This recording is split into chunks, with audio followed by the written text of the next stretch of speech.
Welcome, everyone. Great to have you with us here today. As you guys are arriving, let me just go through some housekeeping items. So you will be muted, but at any given time, you can use question and answer tab in Zoom Many to ask your question or chat. Emily will address all of these questions after her presentation. So the webinar is being recorded. We already have people who ask whether this is going to be recorded or not. Yes, it will be, and you will all get the link after the event. And if you have any issues with Zoom, feel free to reach out to the moderator. Emily, are we good to go? Yeah, we're ready. Okay, Emily, the floor is yours. Emily will be our presenter today. So hi, I'm Emily. I'm a developer advocate at RisingWave, and today we'll be going over the integration of RisingWave and Apache Kafka, or we will briefly go over both what RisingWave and Apache Kafka are, their core functionalities, and some of their main features. And then we'll do a deep dive into how to integrate RisingWave with Kafka as both a data source, so ingesting data from Kafka topics, and as a sink, and that is delivering data to those topics. And then at the end, we'll finish everything off with a quick demo showing you how to do both of those things in real time. And of course, as Giovanna mentioned, if you have any questions, feel free to leave them in the Q&A box as we move along. Great. So let's go ahead and get started with a brief introduction on RisingWave. RisingWave is a SQL platform for event streaming workloads. So you can ingest data from a variety of messaging systems, such as Kafka, Pulsar, Kinesis, or CDC sources like MySQL and Postgres. It's an open source project under the Apache 2.0 license, and it has been deployed in various industries such as finance, energy, manufacturing, and more. You can easily deploy RisingWave locally or through RisingWave Cloud, which makes database management a lot easier since you don't have to worry about any of your resources. There's a lot of other stream processing platforms out there. So let's go over a few features that makes RisingWave stand out from the rest. So first, RisingWave is a Postgres compatible SQL platform, which makes it very popular in the database space. This makes it very easy for everyone who already knows how to use Postgres to onboard with RisingWave, since a lot of the features are pretty much the same. A lot of the SQL commands and syntax, again, are one-on-one match with some minor changes, mainly regarding your windowing functions like tumble and stuff like that. So if you are curious about those exact differences, I recommend you to look at the doc site for the exact syntax that RisingWave uses. Another main feature that's integral to stream processing and to RisingWave is the availability of consistent materialized views. You can easily create materialized views using SQL commands to store the results of a view expression, and there you can join and transform all of your data streams.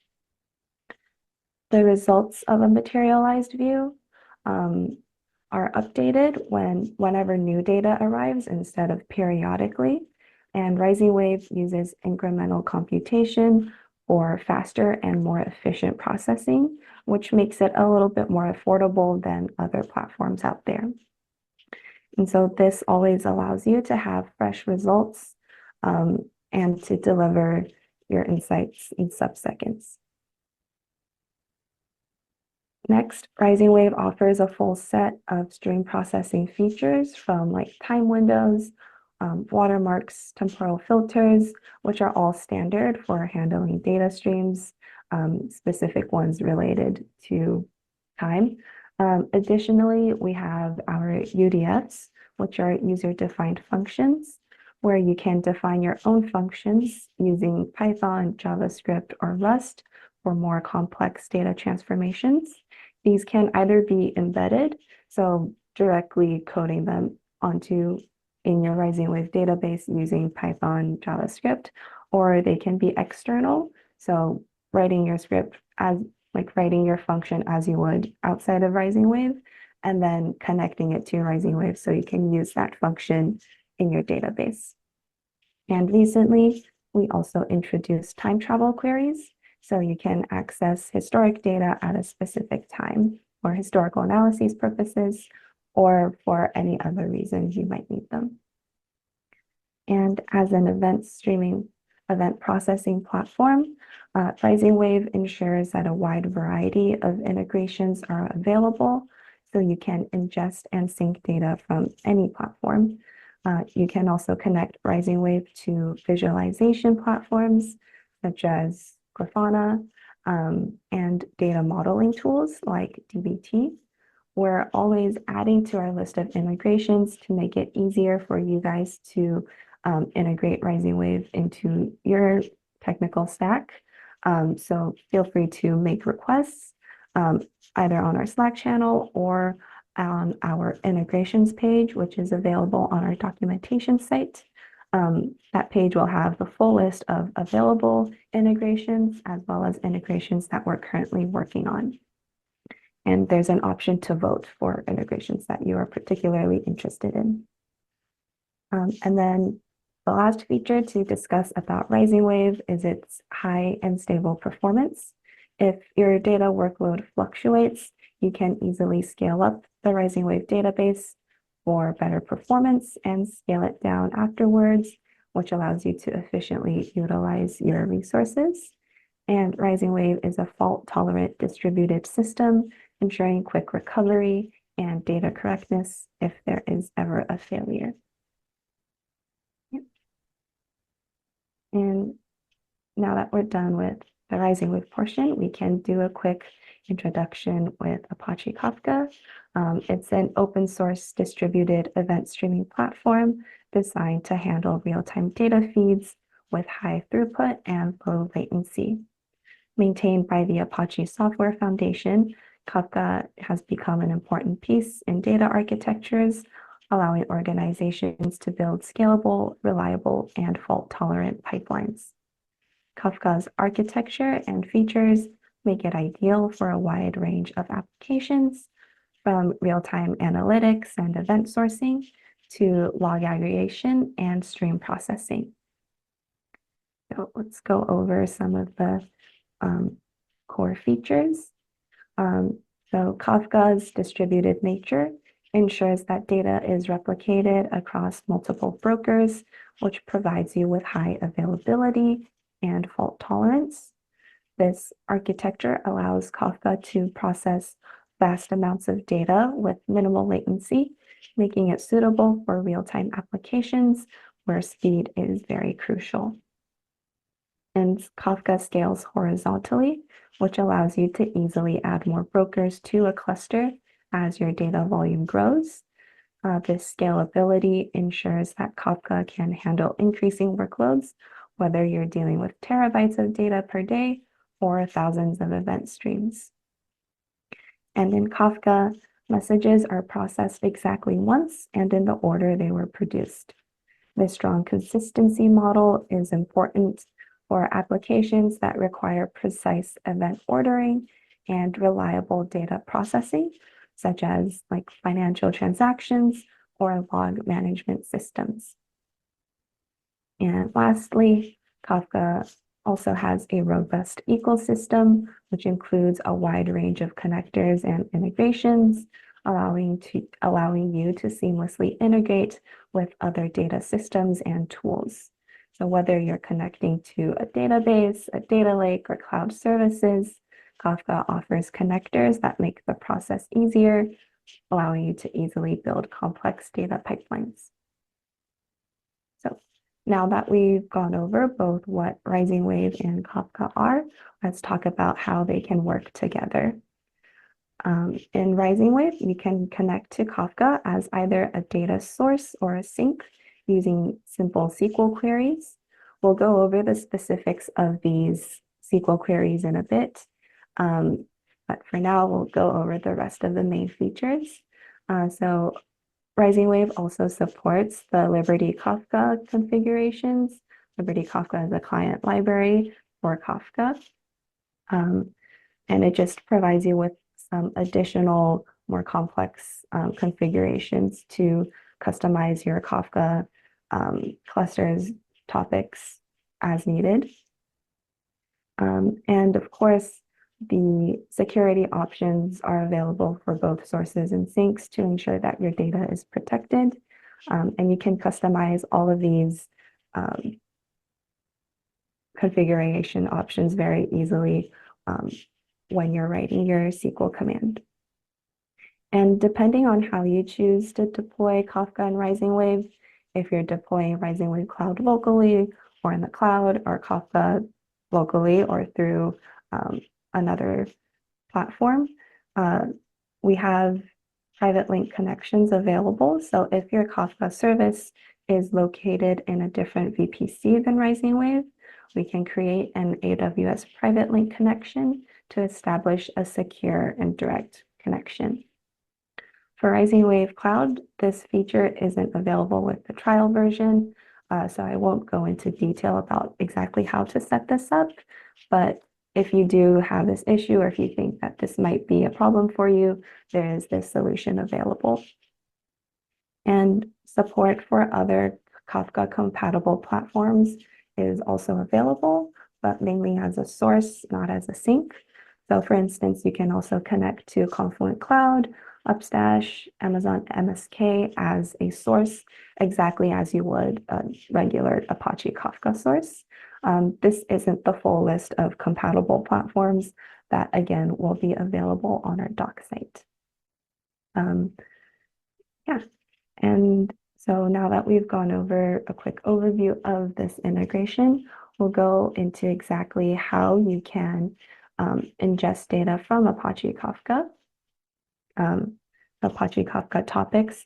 I won't be covering every single available parameter, but we'll go over like the main parts of this SQL command.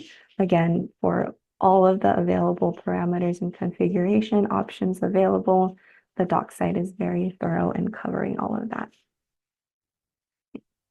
So to ingest data from a Kafka topic, we'll use a create source or create table statement. The difference between a source and a table in RisingWave is that a table persists the data in RisingWave, so you can query from it later, whereas a source just connects to the topic, enabling you to later read the data into RisingWave using a materialized view. So the source doesn't really ingest the data directly yet. So after the create source or create table statement, you'll define the schema here where it says schema definition. This is where you'll just specify your columns, so the column name and the data type.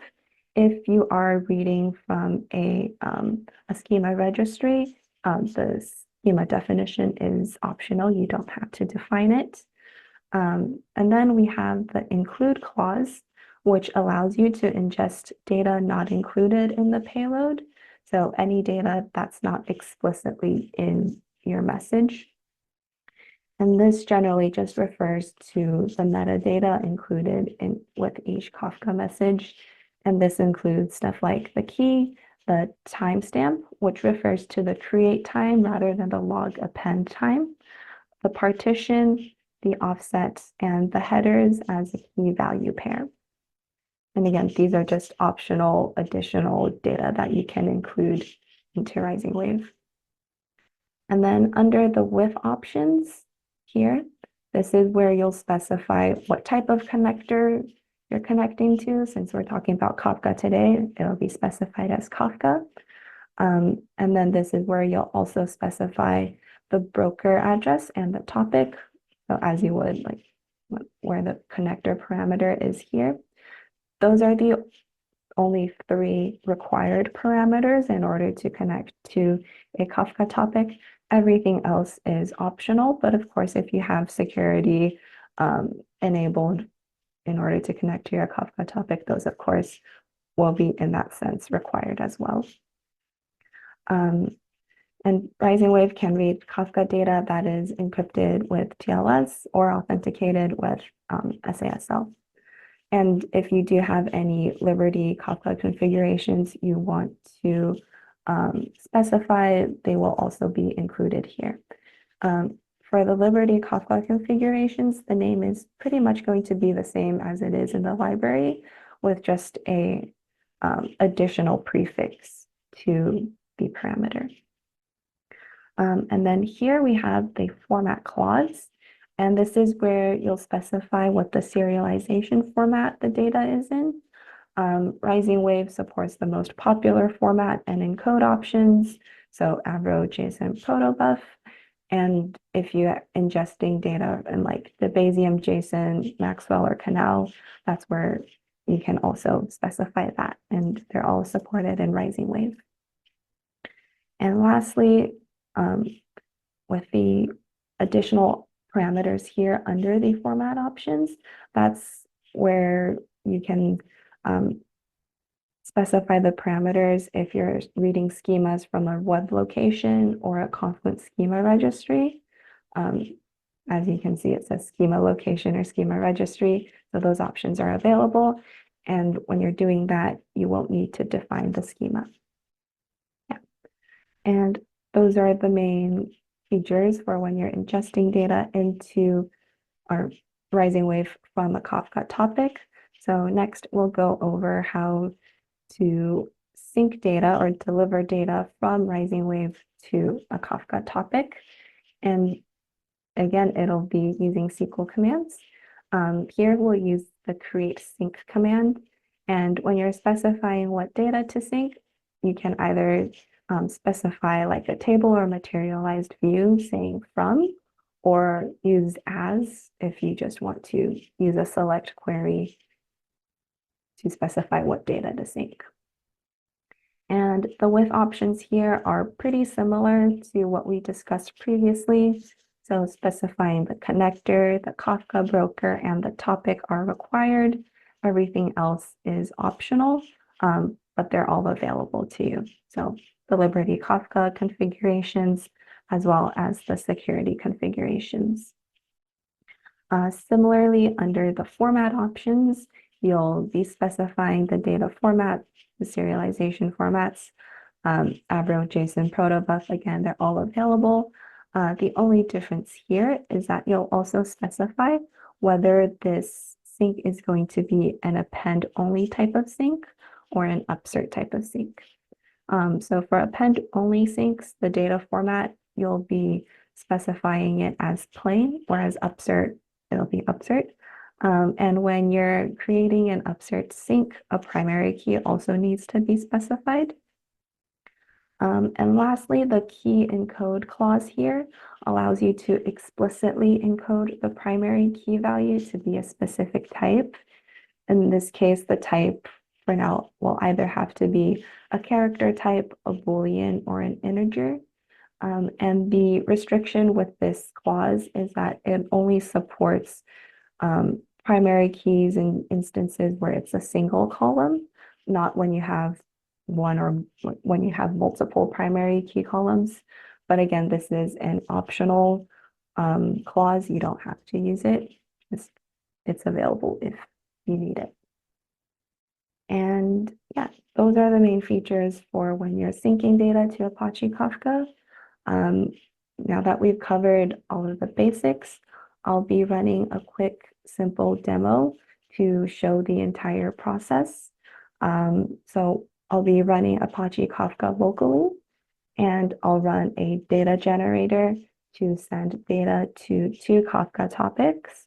And I have RisingWave running in the cloud.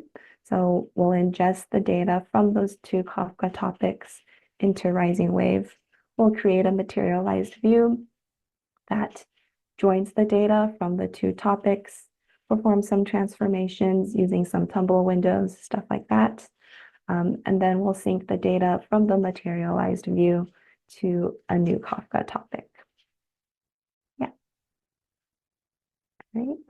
So right now I already have Kafka running as well as a TCP tunnel, just because, Kafka running locally, RisingWave in the cloud, that'll be necessary. So running Zookeeper here, the Kafka cluster, and then now I'll just go ahead and run my data generator.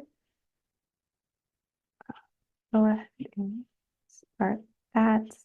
And as you can see, it creates two topics, add impression and add click. And now that that's running, we can, I started it earlier, but it seems like it paused. So we'll just resume that. We'll just give that a minute. So while that's resuming, if you have any questions, feel free to just drop them in the Q&A box or the chat box.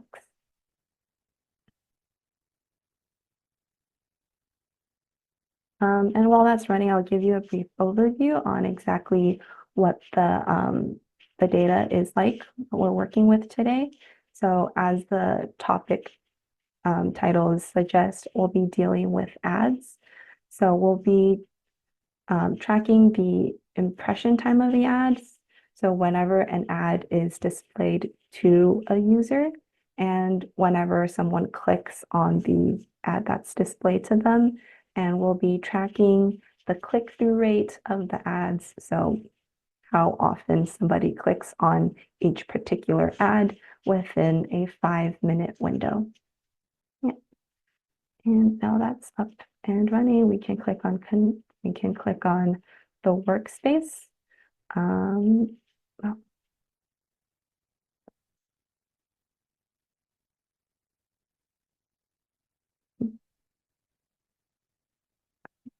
sorry, give me a minute.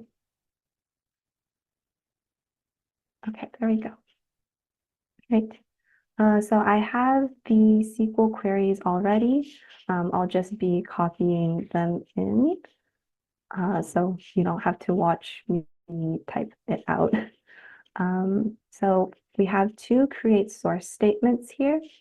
The first one being ad impression. So as I mentioned earlier, whenever the ad is presented to that person, as well as ad click. So whenever the person actually clicks on the ad, and the bit ID is what is going to be defining,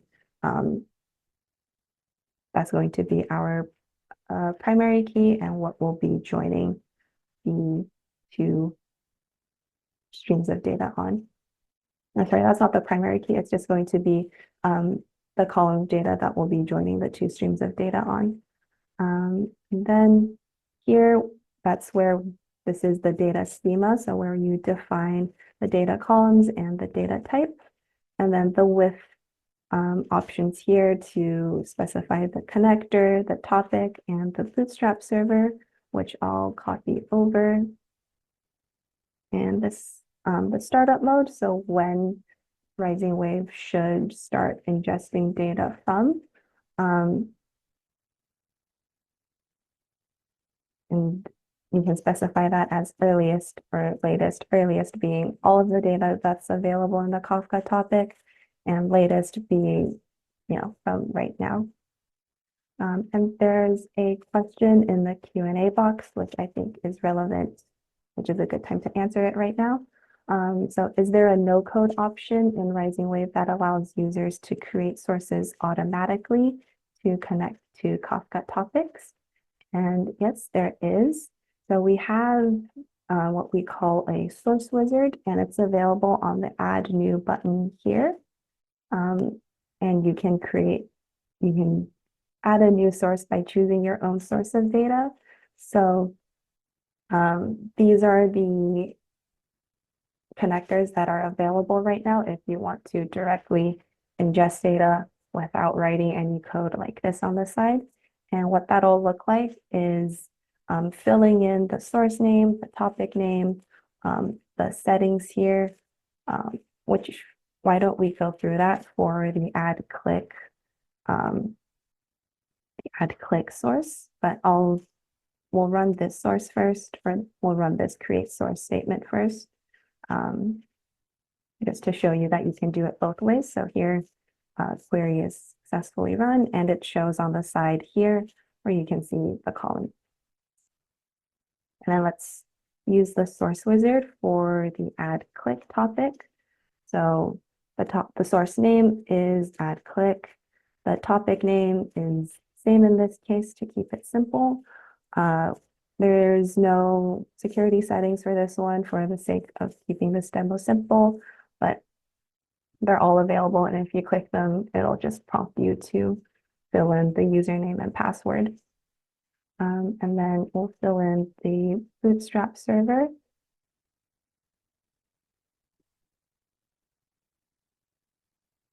And when you click check reachability and continue, it'll immediately let you know if like the broker address is reachable. Then you can specify the row format. Upsert just means if it's going to be an upsert source. Persist if you want it to be a table or a source. So no for source, yes for a table. Let's startup mode. And then we can specify the column names. So in this case, the add click is going to be the bid ID. The data type is going to be big int. And then there's two columns. The second one being the click timestamp. And then the data type is going to be timestamp with time zone. Yep. And once you have all of that, it'll just create the SQL command for you. And if everything looks correct, so in this case, if it matches what we have here, we can just click confirm, and it'll take a minute to create that source. Yeah. And it'll show up here. Same with the earlier one we created. And next, we can go ahead and run this create materialized view query. So it tracks the click-through rate by finding the add click count divided by the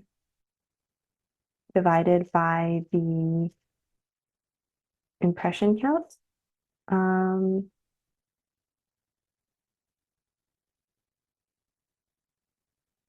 And yeah, we'll use the tumble function here to group everything into 5-minute windows. And then we can count the number of impressions for each ad within each window. Do something pretty similar to the impression stream as well. And then we can group it, we can join them and then just calculate the click-through rate. Yep. And yeah, the materialized view statement was successfully run, and we can just query from it. So select all from add click-through rate 5-minute. And we'll just limit it to 5 so that it doesn't show everything. And we can see some of the results here in the results tab. So there's a few questions and we can go through them right now before we create the sync to wrap things up. So what measures does RisingWave take to ensure data consistency when consuming messages from Kafka, especially in scenarios involving out of order messages or late arrival? So RisingWave consumes data exactly once from Kafka. But in terms of out of order messages, there isn't really a way to deal with that in RisingWave. It's dependent on like if you partition your Kafka topics.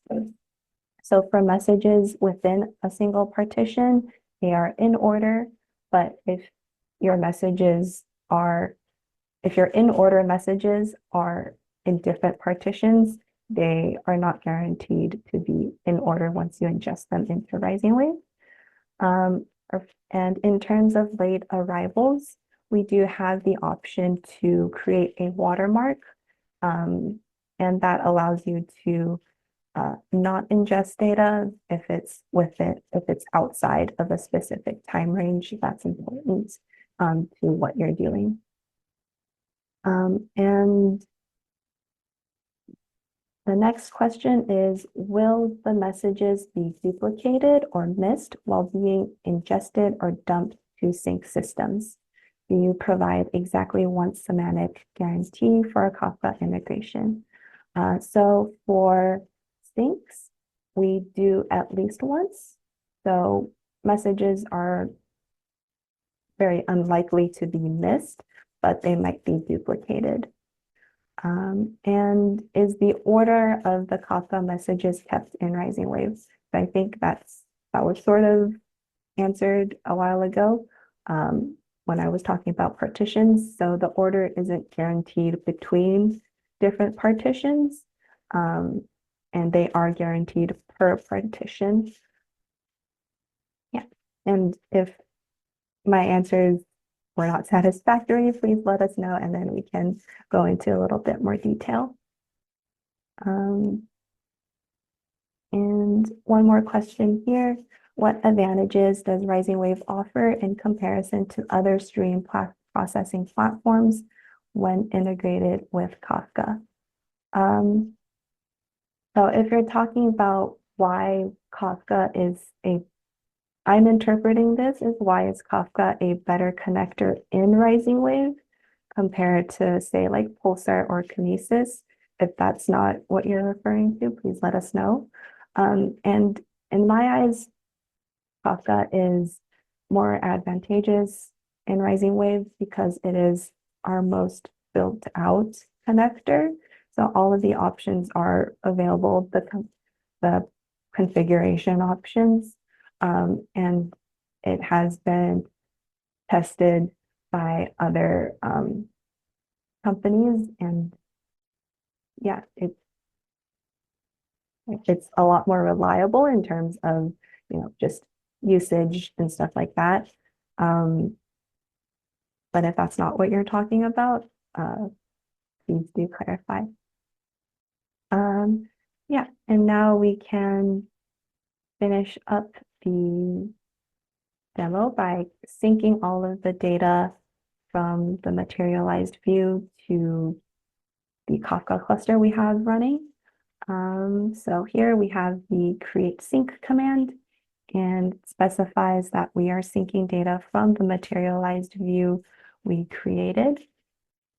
And then the connector, the bootstrap server, and the topic, and the format clause with us specifying that it is a append only type of sync. So we'll just keep on adding messages to the Kafka topic instead of making changes based off of a primary key. We'll go ahead and run that. So that sync was successfully created. You can see the sync here. And last thing we'll do is just check on the messages from that new topic. I do have auto topic creation enabled, so I don't have to worry about creating a topic before sending messages to it. And we'll go ahead and run that. And we'll see some new messages start coming in. And again, we'll just run this to see if any messages match. Don't be surprised if it isn't, because the order of the materialized view also isn't guaranteed. But yeah, it seems like none of these match so far, but they are going to be the same messages, and there's a lot going on, so it's hard to confirm exactly, but the messages are being delivered. Some of them may be duplicated since we use at least one semantics. And then another question is the functionality the same for all Kafka providers, or does it differ in any ways? So the functionality is going to be a little bit different since the Liberty Kafka, as far as I know, the Liberty Kafka client is specific to Apache Kafka or Confluent Cloud. I'm not sure if that client library in particular also works with all of the other providers. So we can see the other providers here, all of the Kafka sources. So Apache Kafka, Confluent Cloud, etc. I'm not sure exactly if Liberty Kafka is supported, so that might be a difference. Otherwise, on the RisingWave end, everything is going to be pretty much the same. The only differences are going to be dependent on how you set up your other platform. But the process in RisingWave, the create source, create table is going to be exactly the same. There are no additional setup options.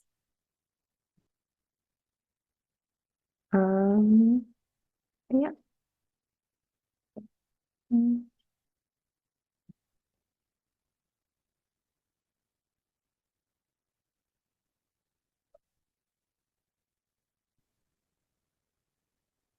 And if there are other questions, feel free to leave them in the Q&A box. Other than that, that is the whole webinar for today, the content and the demo. Yeah, thanks everyone. Yeah. Emily, maybe you should take a look at Q&A tab. There are like two more. I'm Two not more? sure whether I'm not sure whether you have tackled Oh, those.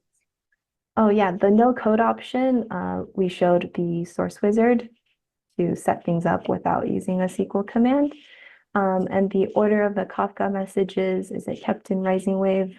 I sort of answered it in a different question, but I'll go over it again. The order of the Kafka messages are not guaranteed to be kept the same in RisingWave if you have separate partitions. So the order in between partitions are not guaranteed, but the messages within each partition is guaranteed to be kept the same in RisingWave. Thanks for answering those as well. Any other questions? If no, thank you again for joining us today. Oh, you've had some hands. Yeah, cheering you up. So thank you once again. Follow us on socials to learn more about upcoming events. See you all soon. Thanks, Bye, everyone. everyone.